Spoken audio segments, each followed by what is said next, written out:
Hello everyone, welcome to the Commerce Success. I am Rahul Thakur, your economics teacher. So today we are going to start our course of macroeconomics for class 12th. So before starting our course, let me brief you how we are going to proceed in the whole course. So first of all, we have the 12 chapters in the macroeconomics book of Sandeep Garg, and also we can say NCRT, but as the standard book we use Sandeep Garg. So we have the 12 chapters, and it has been divided approximately into 4 and 5 units. So when we will do the chapter, we will do the core concept of every chapter. Then we will move to the important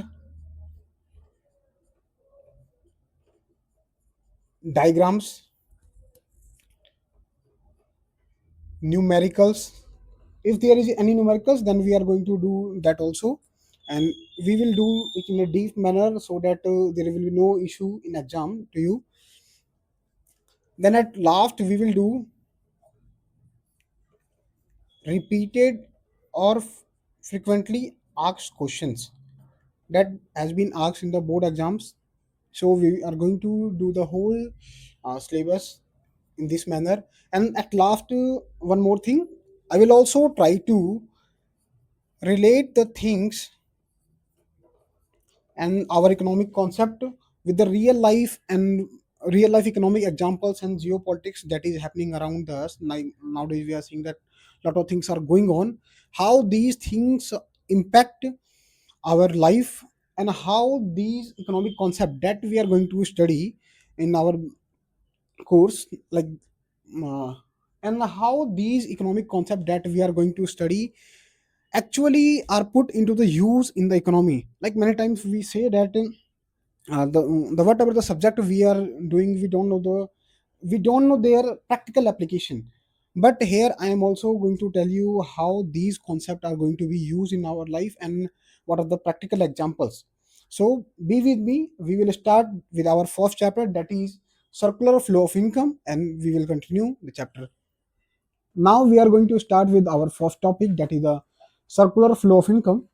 before knowing the circular flow of income, in circular flow of income को जानने से पहले कुछ basic terminologies हैं जिन्हें हमें जान लेना जरूरी है. सबसे पहला तो है sectors of economy. Sectors of economy generally हम ऐसा इन द सिंपल इकोनॉमी हम ये मानते हैं कि देयर आर फोर सेक्टर्स, और कह सकते हैं four stakeholders who are participating in the economy. So first is the firm, second is household. The firm is considered as the producing unit, and the household is considered as a, and what we say, that is consuming entity.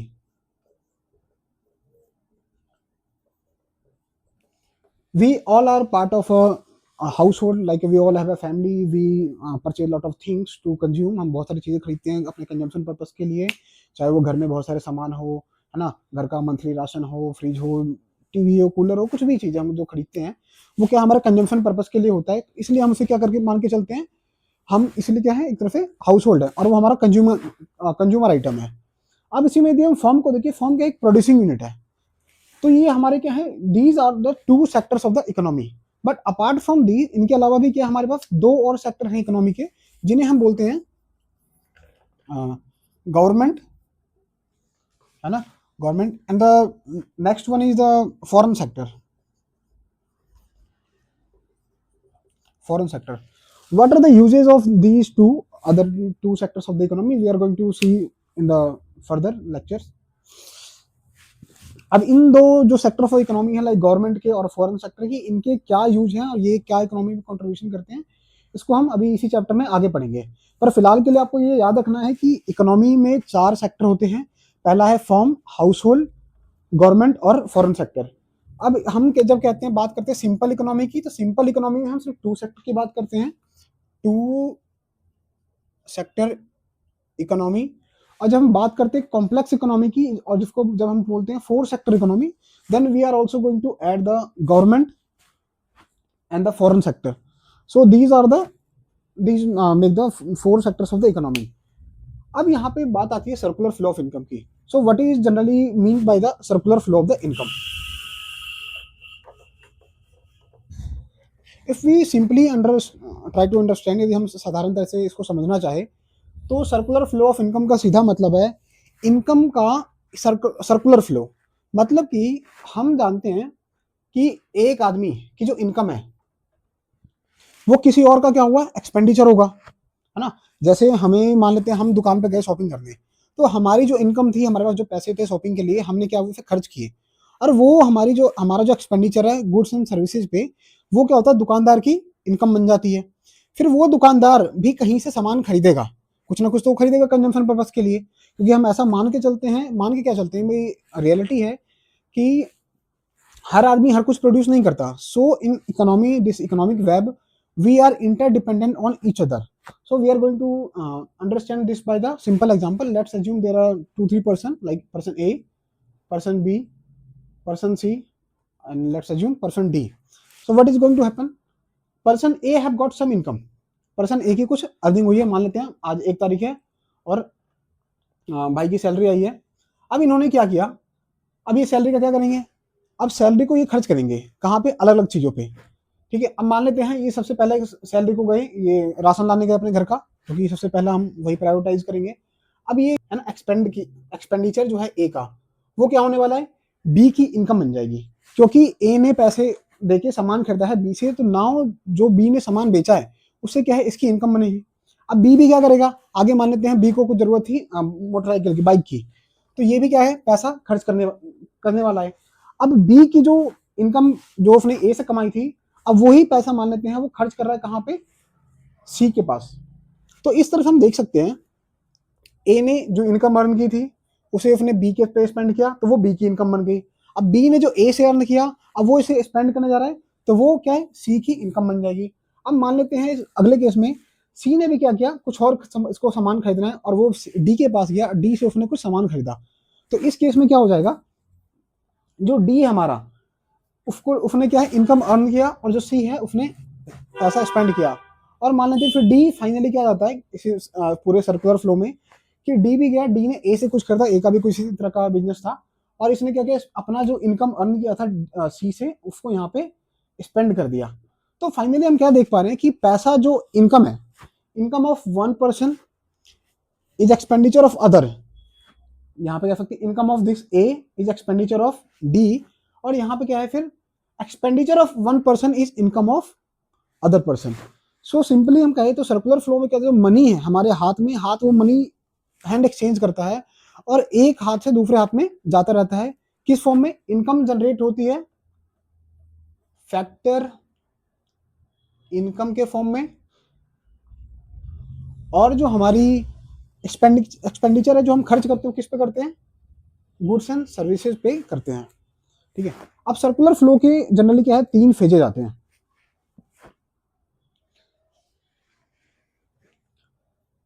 अब ये simple भाषा में यदि simple भाषा में हम circular flow को समझे, तो सर्कुलर फ्लो ये है. पर फिर भी हम क्या करते हैं, इसकी एक जो एग्जैक्ट डेफिनेशन है उसको हम देखने का प्रयास करते हैं.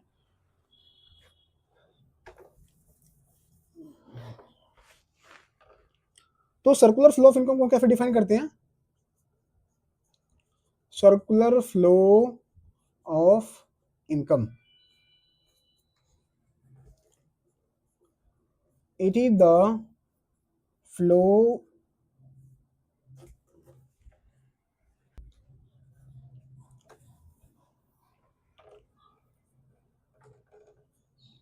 अब सर्कुलर फ्लो ऑफ इनकम की डेफिनेशन को समझते हैं. it refers to the it refers to the cycle of generation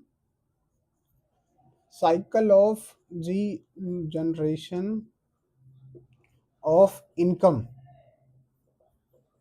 Okay, it refers to the cycle of generation of income in the production process, in the income in the production process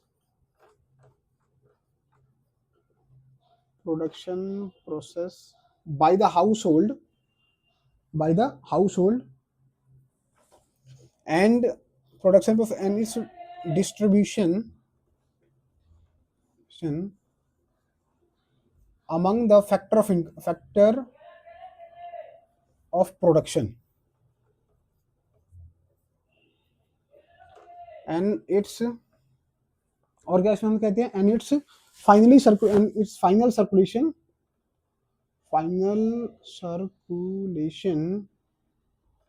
from household to firm in form of consumption expenditure on goods and services. ये हमारी definition है, इसको एक बार दोबारा देखते हैं. It refer to the cycle of generation of income in the production process. यहाँ पे कुछ कीवर्ड्स हैं, उसको हम हाईलाइट कर लेंगे. इन the production process and its distribution among the factor of production and its final circulation from household to firm in form of consumption expenditure. यहाँ तीन चार मेन कीवर्ड है. इसमें सबसे पहले क्या आता है, जनरेशन ऑफ इनकम. अब हम देखिए प्रोडक्शन प्रोसेस कैसे होता है. इसमें इनकम जनरेट होती है सबसे पहले. जैसे फर्म है, फर्म कुछ भी प्रोड्यूस करेगा. जब फर्म कुछ भी प्रोड्यूस करेगा तो वो इनकम जनरेट करेगा. अब जो इनकम जनरेट करेगा वो किसे मिलने वाला है, जो लोग फर्म में काम करेंगे. अब फर्म में काम करने वाले कौन से लोग होते हैं, जो फर्म में लोग काम करते हैं या फर्म जो भी सर्विसेज लेता है अपनी चीजों को प्रोड्यूस करने के लिए, उसको हम बोलते हैं फैक्टर सर्विसेज, जो कि होती हैं land, labour, capital, entrepreneur. Firm जो भी चीजें फर्म जो भी चीजें प्रोड्यूस करता है उसके लिए फिर इन चार चीजों की जरूरत पड़ती है, लैंड, लेबर, कैपिटल, एंटरप्रेन्योर. और ये चार चीजें फर्म को देता कौन है, चार चीजें फर्म को देता है हाउस होल्ड. तो यहाँ पे हम कह सकते हैं फर्म और हाउस होल्ड के बीच में एक इंटरडिपेंडेंस है कि फर्म को क्या करेगा, हाउस होल्ड फर्म को लैंड, लेबर, कैपिटल यानी कि फैक्टर सर्विसेज देगा. और बदले में फर्म इनको क्या करेगा, पे करेगा कि उन्होंने जो भी काम किया है उसको क्या करे, उसके बदले में क्या करेगा, फर्म उन्हें पे करेगा, जिसको हम बोलते हैं फैक्टर पेमेंट. तो इसीलिए फर्म का मेन काम क्या है, प्रोड्यूसिंग यूनिट है. जैसे मैंने भी बताया था कि 4 सेक्टर ऑफ द इकोनॉमी में क्या है, firm one of the sector है, हाउस होल्ड भी वन ऑफ द सेक्टर है. तो फर्म क्या है, प्रोड्यूस करने वाला चीजों को. Cycle of generation of income in the production process हुआ, उसमें हमने क्या किया, इनकम जनरेट किया. देन इसका डिस्ट्रीब्यूशन, लाइक यहाँ पे 4 फैक्टर प्रोडक्शन है, लैंड, लेबर, कैपिटल, एंटरप्रेन्योर. अब लैंड को क्या चाहिए, यदि आपने पहले भी 11th क्लास में पढ़ा होगा तो इसमें पढ़ा होगा, लैंड जब हम अपना रेंट आउट करते हैं तो हमें उसके बदले मिलता है रेंट. यदि जब हम अपनी लेबर सर्विसेज देते हैं तो उसके बदले हमें मिलता है वेजेस. और यदि जब जो कैपिटल है, कैपिटल के बदले में हमें मिलता है इंटरेस्ट. और एंटरप्रेन्योर को मिलता है प्रॉफिट. तो these 4 things are the factor payment that we are going to get. Like जो फर्म है वो ये 4 तरह की फैक्टर पेमेंट क्या करता है, हाउस होल्ड को पे करता है. अब हाउस होल्ड के पास इनकम आ चुकी है, अब हाउस होल्ड इस पैसे का क्या करेगा. तो अगेन हम एक और डायग्राम देखते हैं. फर्म है, हाउस होल्ड है. फर्म को प्रोडक्शन करवाना था, फर्म ने गुड प्रोड्यूस करवा लिया. अब इस प्रोडक्शन यूनिट में जो उसने गुड्स प्रोड्यूस करवाए हैं, वो गुड्स कहाँ, वो क्या करेगा, उसका वो उसे बेचेगा. कहाँ बेचेगा, उसे कौन खरीदेगा, हाउस होल्ड खरीदेगा. तो हाउस होल्ड ने जो भी इनकम कमाई थी, that was the factor income कह सकते हैं हम, या फैक्टर पेमेंट. जो फैक्टर पेमेंट थी फर्म के लिए, फैक्टर पेमेंट थी, वही चीज क्या है, हाउस होल्ड के लिए फैक्टर इनकम है. तो अब जो ये अर्न करने वाला है,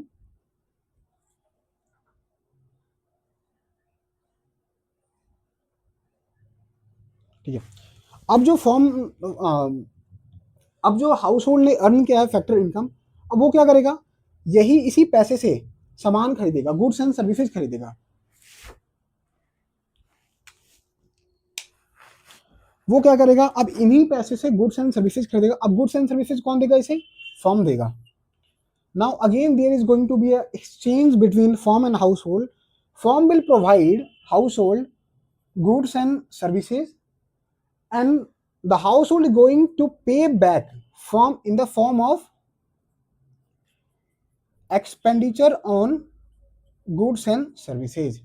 तो यहाँ पे आप देख सकते हो, यहाँ पे इन दोनों डायग्राम को रिलेट करके आप देख सकते हो कि यहाँ पे क्या तरह बन रहा है, पहला जो पेमेंट है वो जनरेट, जो इनकम है वो जनरेट हुआ कहाँ पे, फॉर्म के एंड पे। फिर इस पेमेंट का ट्रांसफर हुआ कहाँ पे, फैक्टर पेमेंट्स में जो हाउस होल्ड है वो 4 फॉर्म में, रेंट, वेज, इंटरेस्ट और प्रॉफिट के फॉर्म में। अब ये हाउस होल्ड की इनकम बन चुकी है। अब हाउस होल्ड क्या करेगा, इस पैसों को खर्च करेगा, और वो कहाँ पे खर्च करेगा, गुड्स एंड सर्विसेज को खरीदने पे। और गुड्स एंड सर्विसेज कौन बनाता है, फॉर्म बनाता है। तो वो जो फॉर्म से हाउस होल्ड ने पैसा कमाया, अब वही पैसा वो फॉर्म के ऊपर, फॉर्म को देने जा रहा है। क्यों, क्योंकि इसे चाहिए गुड्स एंड सर्विसेज। तो इसीलिए इन दोनों डायग्राम को आप रिलेट करोगे तो जो पैसा फर्म ने पे किया था हाउस होल्ड को, वही पैसा क्या है, फर्म के पास वापस आ रहा है। इसीलिए इस चैप्टर का नाम क्या है, सर्कुलर फ्लो ऑफ इनकम रखा गया है। क्योंकि यहाँ पे जो फर्म ने पैसा जनरेट किया प्रोडक्शन प्रोसेस में, अगेन वो पैसा क्या है, फर्म के पास वापस आ रहा है। सर्कुलर फ्लो ऑफ इनकम, अब हम देखते हैं सर्कुलर फ्लो ऑफ इनकम के कितने फेजेज होते हैं। लाइक सबसे पहला फेज होता है जनरेशन फेज। जनरेशन फेज जैसा हमने डिस्कस किया था, इस फेज में क्या है, इनकम जनरेट होती है, इनकम जनरेशन, इनकम जनरेशन। और इनकम कैसे जनरेट होती है, बाय द फैक्टर सर्विसेज। और जो हमें इनकम मिलती है उसे हम क्या बोलते हैं, फैक्टर पेमेंट या फिर फैक्टर इनकम। ठीक है, फैक्टर इनकम, एफ आई हम यहाँ पे लिखते हैं शॉर्ट में इसको, फैक्टर इनकम। दूसरा फेज आता है distribution phase.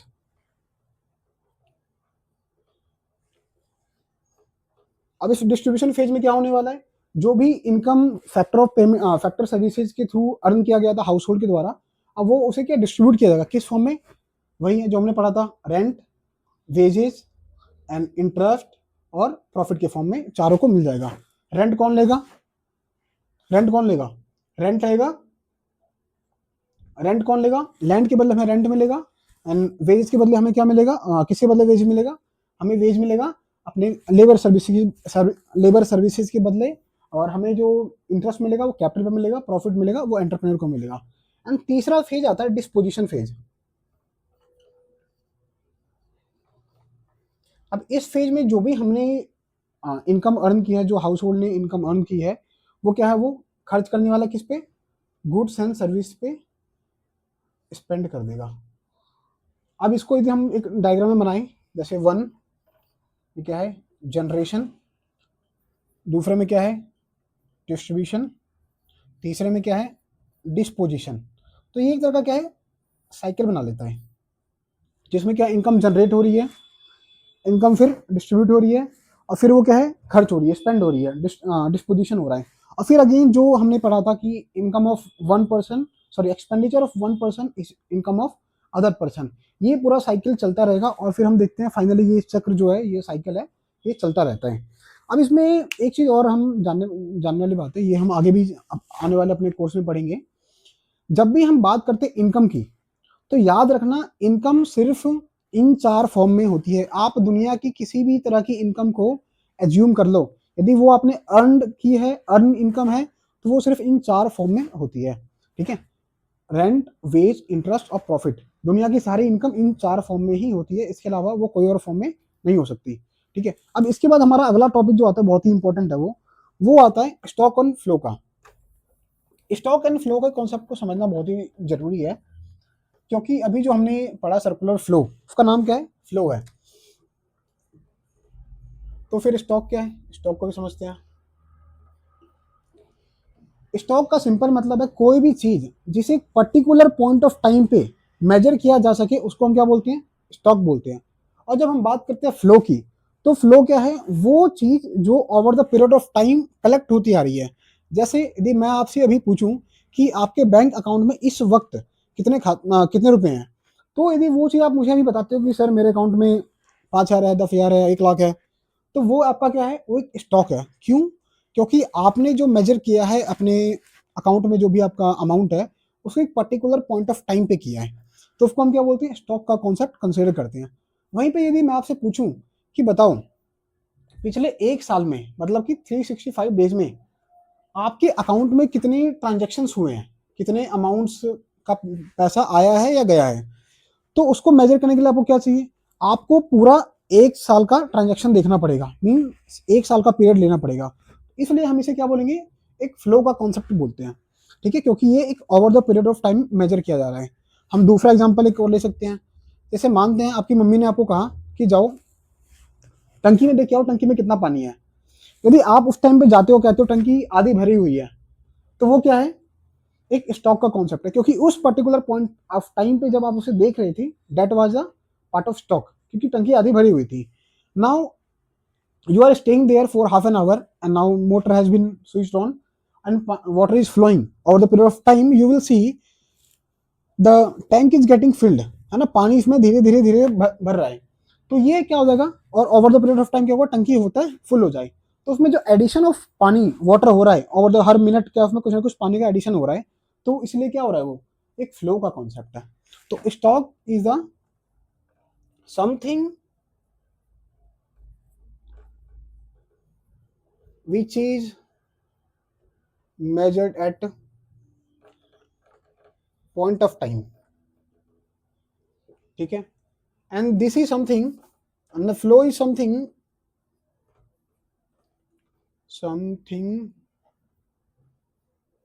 measured at a particular point of time, sorry, over period of time. Okay, so it don't have time dimension, it don't have time dimension. Okay, but it have time dimension as it is measured over a period of time, so it has time dimension. It is a static concept as it is not going to change, but it is a dynamic concept.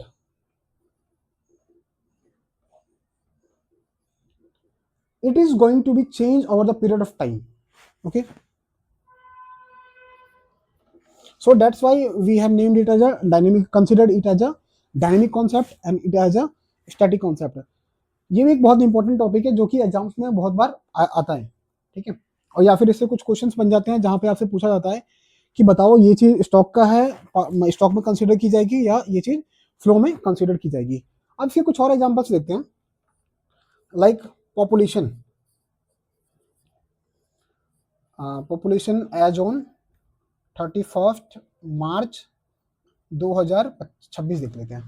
अब यदि आपसे पूछा जाए कि हम जैसे देखते हैं कि भारत की आबादी कितनी है, यदि हम एक पर्टिकुलर पॉइंट ऑफ टाइम पे देखें कि भारत की आबादी 31 मार्च 2026 को कितनी है, तो उसे हम क्या है, स्टॉक का पार्ट कंसीडर करेंगे. क्यों, क्योंकि इसे एक पर्टिकुलर पॉइंट ऑफ टाइम पे मेजर किया जा रहा है. यदि हम वही बात करें किसकी, डेथ एंड बर्थ रेट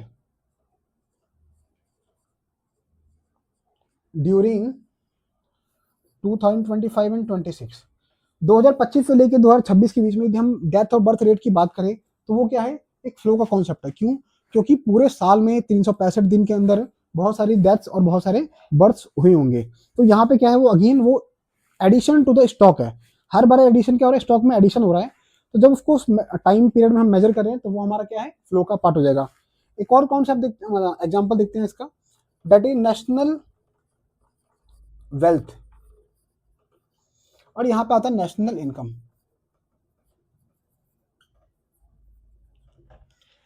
जब हम बात करते हैं नेशनल वेल्थ की, नेशनल इनकम की, तो ये भी क्या हमारा एक नेशनल वेल्थ क्या हमारा स्टॉक का कॉन्सेप्ट है, और नेशनल जो इनकम है वो हमारा फ्लो का कॉन्सेप्ट है. क्यों, क्योंकि नेशनल इनकम है वो over the period of time generate हुई है, मतलब जो इनकम है वो एक साल में जनरेट हुई है, इसलिए इसको हम क्या बोलते हैं, फ्लो का कॉन्सेप्ट कहते हैं. पर जब हम वेल्थ की बात करते हैं, वो एक पर्टिकुलर पॉइंट ऑफ टाइम पे नापा मेजर किया जाता है. जैसे कि जब हम बैलेंस शीट बनाते हैं, तो वहां हम देखते हैं कि जो बैलेंस शीट में लिखते हैं, balance sheet as on 31 March 2025 2024 anything. क्यों, क्योंकि वो कंपनी की एक्चुअल वेल्थ की, कंपनी की जो पोजीशन है असेट और लायबिलिटी की, वो बता रहा है. इसलिए हम क्या करते हैं, पॉइंट ऑफ टाइम पे मेजर करते हैं. पर वहीं पे जब हम इनकम और एक्सपेंडिचर की बात करते हैं, जो हम पीएनएल बनाते हैं, ट्रेडिंग अकाउंट बनाते हैं, तो वहां हम क्या देखते हैं, जो भी इनकम और एक्सपेंडिचर है वो over the period of time हो रहा है. पूरे एक साल में मल्टीपल ट्रांजेक्शन हुई हैं जहां पे हमने इनकम दिखाई है, मल्टीपल ट्रांजेक्शन हुई है जहां पे हमने अपने एक्सपेंसेस दिखाए हैं. इसलिए वो क्या है, over the period of time measure किया जाता है, इसलिए हम इसे फ्लो का कॉन्सेप्ट रखते हैं. Okay, now our next topic is the real flow और money flow. So these are the two form of transaction that happens between the we can say household and the firm. That is the real flow and money flow.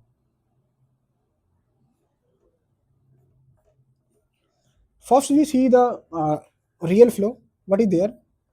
In the real flow, we see that the household is here, and firm is here. Household has provided what it has provided. It has provided factor services, that is land, labor, capital, and entrepreneur to the firm. Now, in return, what will firm provide? Firm can directly provide goods and services to the household. Let's assume a scenario where a person who is working in a general store, instead of his salary, he can buy some goods and services or his own ration, वो घर का ration ला सकता है. मान लो कोई व्यक्ति दुकान में काम करता है, बाइक की दुकान में काम करता है, अब उसको कभी बाइक खरीदनी है, तो क्या कर सकता है? हो सकता है वो अपनी सैलरी के बदले बाइक ही ले ले, ऐसा भी वो कर सकता है ना. तो इसी तरह यहाँ भी देखो, तो ये इस केस में क्या होता है, जो एक्सचेंज हो रहा है हमारा, वो बार्टर एक्सचेंज हो रहा है थिंग्स का. हम मनी ना देके क्या कर रहे हैं, रियल फ्लो मतलब बार्टर एक्सचेंज कर रहे हैं. इसको रियल इसलिए कहा गया क्योंकि अल्टीमेटली जो पैसे आपको मिलेंगे उससे भी आप कुछ ना कुछ सामान ही खरीदोगे, तो इसलिए इसको हमने रियल फ्लो नाम दिया है. Household has provided factor services to the firm and the firm has provided directly the goods and services as the household. If मतलब यहाँ पे ऐसा क्यों होगा? Household has provided factor service to the firm and firm is providing the goods and services to the household. क्यों? यदि मान लेते हैं दूसरी ट्रांजैक्शन रियल फ्लो में क्या होता, हाउस होल्ड ने क्या किया, household firm, household has provided factor services to the firm, factor services to the firm, firm has provided factor income, मतलब फैक्टर पेमेंट भी कह सकते हो. यदि आप देखते हो उसको फर्म के पर्सपेक्टिव से देखते हो तो आप इसको फैक्टर पेमेंट कहोगे, और यदि आप इसको हाउस होल्ड के पर्सपेक्टिव से देखते हो तो आप इसको फैक्टर इनकम कहोगे. तो हाउस होल्ड ने क्या किया, अपनी फैक्टर सर्विस दी फर्म को. अब फर्म ने क्या किया, फैक्टर इनकम दिया या फैक्टर पेमेंट दिया हाउस होल्ड को. अब हाउस होल्ड इस पैसे का क्या करने वाला है? Household is ultimately going to spend this money on purchasing goods and services. तो फर्म कहता है भाई जो तू वहां से पहले मेरे से इनकम लेगा, फिर आएगा वही पैसा खर्च करेगा, इससे बड़े एक बार में जो तू मेहनत कर रहा है उसका सामान ले जा. ये कहने में तो अच्छा कॉन्सेप्ट है पर प्रैक्टिकल नहीं है, इसलिए फिर हमारे पास कॉन्सेप्ट आता है इसका मनी फ्लो का. अब ये देखते हैं इसमें क्यों. अब हाउस होल्ड ने क्या किया, फैक्टर सर्विस दी. फर्म ने क्या किया, फैक्टर इनकम दिया. फर्म ने क्या किया, यहां पे देखो हाउस होल्ड है, फर्म है. हाउस होल्ड को फर्म ने क्या दिया, फर्म ने दिया goods and services. House hold ने क्या दिया, expenditure on goods and services. मतलब कि पहले हाउस होल्ड ने फर्म को अपनी फैक्टर सर्विसेज दी, बदले में फैक्टर इनकम ले ली. अब वही पैसा जो उसके पास आ चुका है और उसी पैसे को स्पेंड करने जा रहा है किस पे, गुड्स एंड सर्विसेज पे, जो कि वो फर्म से खरीदेगा. इसीलिए ये क्या है, पूरा ट्रांजैक्शन जो हो रहा है मॉनेटरी ट्रांजैक्शन हो रहा है, इसलिए हम इसको क्या बोलते हैं, मनी फ्लो बोलते हैं. अब आप लोग मुझे कमेंट में बताओ कि मनी फ्लो अच्छा है या रियल फ्लो अच्छा है. यदि आप लोग अभी के टाइम में देखेंगे तो आप क्या यूज ज्यादा करोगे, मनी फ्लो प्रैक्टिकल है या फिर हमारा रियल फ्लो प्रैक्टिकल है? आप देखो प्रैक्टिकल क्या है, अब मेरा ओपिनियन, या फिर जो हम देखते हैं प्रैक्टिकली में क्या चीज काम आती है. अब यदि एक आदमी किसी स्टोर पे काम करता है तो क्या उसकी जरूरतें सारी उसी स्टोर से पूरी हो जाएंगी? उसे मेडिसिन भी चाहिए, कपड़े भी चाहिए, है ना, और भी घर का रेंट भरना है, एजुकेशन की फीस देनी है, जो भी है, बहुत सारी चीजें खर्चे होते हैं. पर क्या वो इन बार्टर ट्रांजेक्शन के बदले इन चीजों को पूरा कर सकता है? नहीं कर सकता. इसीलिए हमें क्या चाहिए, हमें चाहिए मनी फ्लो चाहिए, ताकि जो आपको पैसा मिला है वो आप पैसा अलग अलग जगह स्पेंड कर सको और उससे अलग अलग चीजें खरीद सको. ठीक है. अब ये जो बार्टर सिस्टम है बहुत पहले चला करता था, इसको हम अगले जो हमारे चैप्टर आने वाला है मनी एंड बैंकिंग का, वहां पे इसको हम पढ़ेंगे. ठीक है. तो इसको समझ लिया, money flow and real flow क्या है. यहाँ पे जो भी ट्रांजेक्शन होते हैं वो मनी में ना होके जो गुड्स के बदले गुड्स ही आपको दिया जाएगा, आपने कुछ सर्विस दी है उसके बदले भी आपको कुछ चीज़ें मिल जाएंगी। पर यहाँ पे क्या है, जो एक्चुअल मॉनेटरी ट्रांजेक्शन है इसमें हम डील करते हैं। ठीक है, अब इसको रियल फ्लो को एक और नाम से बोला जाता है, पहले मनी फ्लो को, एक मिनट यार।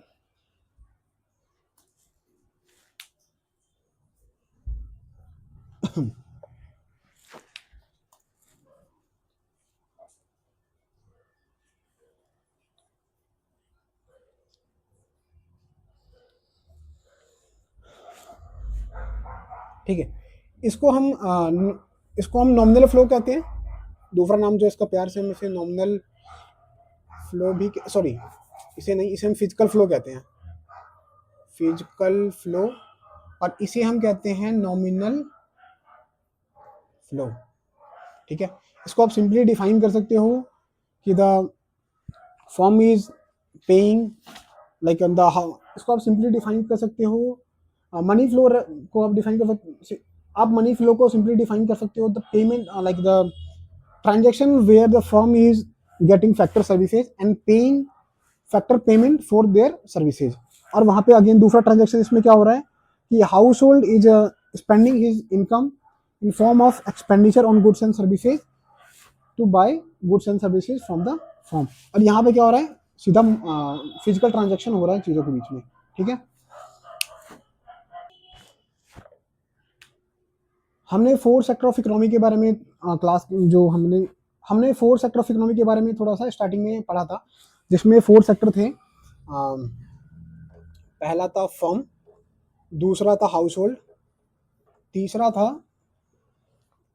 गवर्नमेंट, चौथा था हमारा फॉरेन सेक्टर।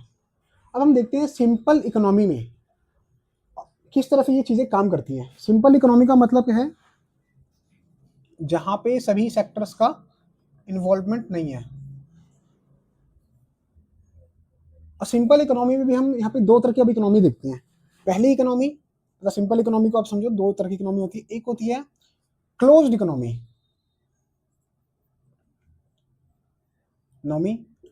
दूसरी होती है ओपन इकोनॉमी।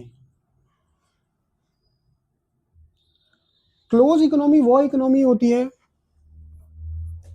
जो फॉरेन सेक्टर को इन्वॉल्व नहीं करती है, आपस में ट्रेड करती है। जैसे कि मान 1991 से पहले हमारा भारत हुआ करता था कुछ हद तक। जैसे अभी आप एग्जांपल ले सकते हैं नॉर्थ कोरिया का। नॉर्थ कोरिया क्या है, पूरी तरह से क्लोज इकोनॉमी है। क्लोज इकोनॉमी में क्या होता है, उसके फर्म होती है, हाउस होल्ड होगा, गवर्नमेंट होगी, और उनका बहुत ही लिमिटेड ट्रांजेक्शन होता है आउटसाइड वर्ल्ड के साथ। जैसे कि नॉर्थ कोरिया के केस में हम देखें तो नॉर्थ कोरिया चाइना और रशिया इनके साथ ही अपना ज्यादा ट्रेड करता है, उसके अलावा किसी कंट्री के साथ नहीं करता, और ना ही वो ओपन है करने के लिए। इसलिए हम उसे क्या बोलते हैं, क्लोज इकोनॉमी कहते हैं। फॉरेन सेक्टर्स या फॉरेन गुड्स उसके जो इकोनॉमी में है बहुत ही कम आती है, इसलिए इसको हम क्या बोलते हैं, क्लोज इकोनॉमी बोलते हैं। अब ओपन इकोनॉमी का एग्जाम्पल क्या है, हमारा इंडिया है, अमेरिका, फ्रांस, रशिया, चाइना, ये सब क्या है, इकोनॉमिकली ओपन है। मतलब कि all the global brands you, मतलब कि you will get all the global brands in that country, so it is considered part of open economy. Means ये चार चीजें हैं, प्लस में क्या है हमारे पास, फॉरेन सेक्टर का इन्वॉल्वमेंट भी है। हम अपने देश में अभी देख सकते हैं, भारत में बहुत सारी ग्लोबल कंपनीज हैं जो कि अमेरिकन है, चाइनीज है, और यूरोपियन कंपनीज हैं जो यहाँ पे आके काम कर रही हैं, और हम लोग भी बाहर जा रहे हैं। तो ये क्या है, हमारी इकोनॉमिक ओपननेस है। ठीक है, जिसमें हम बाहर के साथ ट्रेड करने के लिए बहुत ही ज्यादा ओपन है।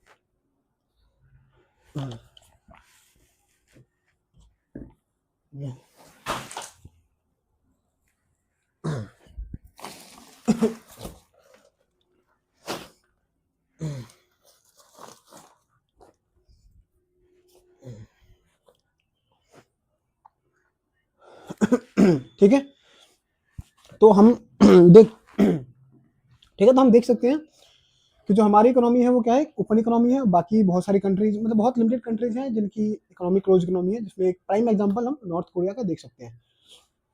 1990 से पहले बहुत सारी जो कंट्रीज थी वो काइंड ऑफ क्लोज इकोनॉमी होती थी, क्योंकि ग्लोबल क्योंकि ग्लोबल शॉक की वजह से, ग्लोबल इकोनॉमिक इम्पैक्ट की वजह से, जैसे भी हम देख सकते हैं ईरान इसराइल का जो वॉर चल रहा है जिसमें यूएस भी इन्वॉल्व है, इसकी वजह से बहुत ज़्यादा इम्पैक्ट पड़ रहा है हमारे ऊपर, और हमारे ऊपर नहीं, पूरे वर्ल्ड के ऊपर, अलग अलग चीज़ों को लेके, लाइक ऑयल के प्राइसेज हैं या अदर गुड्स एंड सर्विसेज हैं।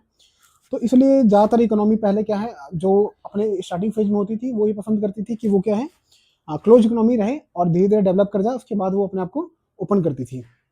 अब यहाँ पे रोल क्या आता है, इन सिंपल इकोनॉमी हम क्या देखते हैं, सिर्फ 2 सेक्टर पार्टिसिपेट करते हैं। सिंपल इकोनॉमी में क्या है, सिर्फ 2 सेक्टर पार्टिसिपेट करते हैं, फर्म एंड हाउस होल्ड। अब फर्म आ गया, हाउस होल्ड आ गया। हम देख चुके हैं हाउस होल्ड क्या देता है, फैक्टर सर्विस देता है, बदले में क्या लेता है, फैक्टर इनकम लेता है। फिर क्या करता है, फैक्टर इनकम को ये स्पेंड करता है किस पे, फर्म पे,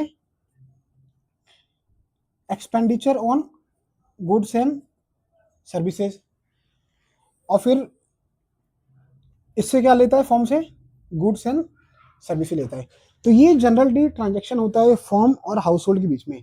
पर इसमें गवर्नमेंट का भी रोल आ जाता है कई बार, तो उसको हम क्या बोलते हैं, वो सिंपल इकोनॉमी से जो 2 सेक्टर इकोनॉमी से आगे बढ़ के क्या है, वो 4 सेक्टर इकोनॉमी बन जाएगी।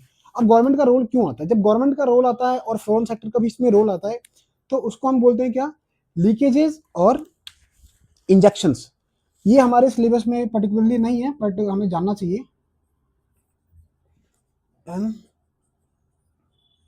इंजेक्शंस, अब लीकेजेस क्या होती हैं, लाइक जब भी ट्रांजैक्शन हो रहा है, तो आपको क्या लगता है, ट्रांजैक्शन यदि कोई इनकम अर्न कर रहा है तो वहां पे सरकार नहीं आएगी, मोदी जी आएंगे और बोलेंगे भाई और बहनों, आपने जो कमाई की है उस पर मुझे चाहिए क्या, टैक्स।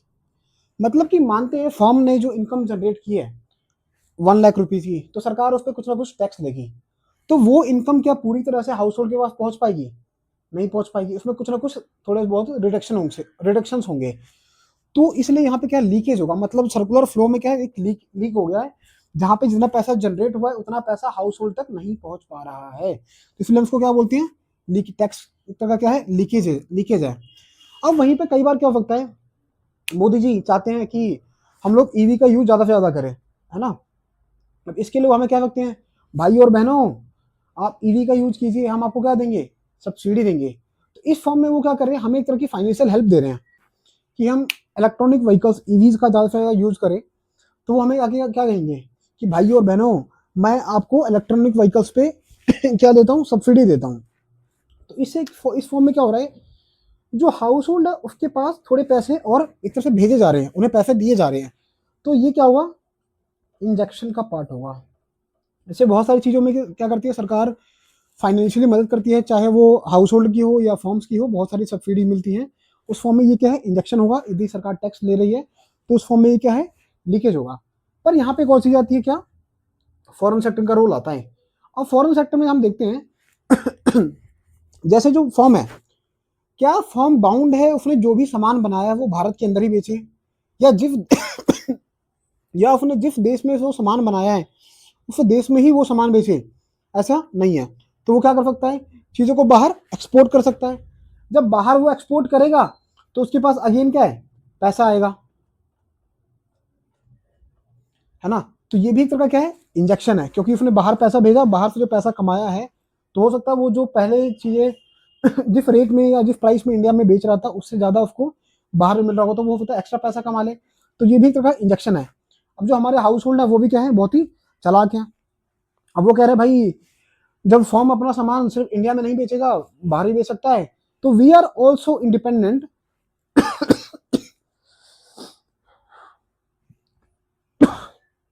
तो फॉर्म कहता, तो हाउस होल्ड कहता है भाई जब फॉर्म अपना सामान सिर्फ अपने देश में भारत में नहीं बेचेगा, तो हम भी क्या है, इंडिपेंडेंट है, हम भी फ्री हैं कि अपना सामान बाहर से खरीद सकते हैं।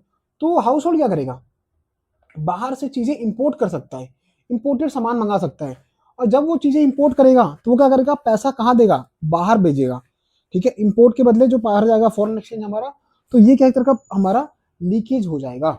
सॉरी, ये एरो इस तरह से हो जाएगा, ये एक तरह का क्या है, लीकेज है। तो इस तरह से हम देख सकते हैं हमारे पास 4 सेक्टर हैं इकोनॉमी की, form, house hold, government, foreign sector.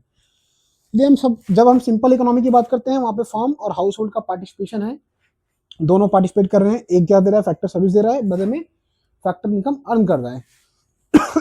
दूसरा, उसी फैक्टर इनकम को एक्सपेंड कर रहा है क्या, गुड्स एंड सर्विसेज पे और गुड्स एंड सर्विसेज खरीद रहा है। पर वहीं पे सरकार आती है, गवर्नमेंट आती है और बदले में क्या मांगती है, टैक्स। तो ये काइंड ऑफ क्या होता है, हमारा इंजेक्शन हो जाता है, ठीक है, सॉरी लीकेज हो जाता है। और वहीं पे यदि सरकार हमें टैक्स फाइनेंशियल एड देती है, फाइनेंशियल हेल्प करती है, तो it will be a part of a injection. And other case was a leakage and injection is the export and import. If we are exporting something outside the world, outside our country, then it will earn the foreign exchange and become a part of the injection. And if we are spending money outside our country, then we are spending foreign exchange, so it will become part of the leakages. Okay, so this is the almost whole chapter that we have seen here. So this is the whole chapter of the circular flow of income that we have seen here. The first thing is that there are some the first topic was the what is the first topic was the definition of the circular flow of income. Then we have seen that who are the four sector of the economy, who are the stakeholders of the economy, that is the government, household, firm, and the foreign sector. Then we have seen the concept of the stock and flow, how the stock work and the what is the flow. If something is measured at a particular point of time, then we call it as a stock, and when something is measured over a period of time, then we call it a and part of the flow. So this is the thing. And next we have seen the money flow and the real flow. Like the nowadays we just do real we nowadays we just do money flow, not real flow, as it is not going to be work. Then we have seen how the four sector of the economy work in the simple economy, where in the simple economies where only two sectors are there, farm and the household.